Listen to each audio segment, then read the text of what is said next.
దేవా, ఈ శాపము నుండి నన్ను బయటకు తీసుకురా, నన్ను ఒక అబ్రహాముగా మార్చు దేవా, ఈ యొక్క శాపగ్రస్తమైన బ్రతుకులో నుంచి నన్ను వేరు చెయ్యి.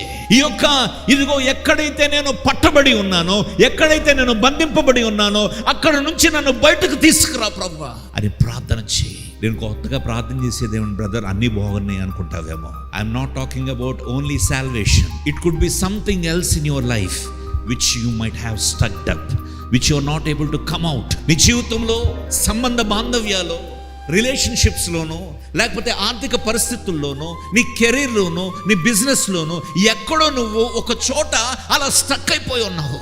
ఎంత ప్రయత్నం చేసినా విఫలమవుతూ ఉన్నావు. ఎన్ని ప్రయత్నాలు చేస్తున్నా నువ్వు ఆలోచన ధోరణుల నుంచి బయటికి పడలేకపోతున్నావేమో తమ్ముడా, చెల్లె. ఈరోజు దేవుడు నీతో మాట్లాడుతూ ఉన్నాడు. నీకు ఆశ ఉంటే నీ ఆశ దేవుడు తీర్చునుగాక.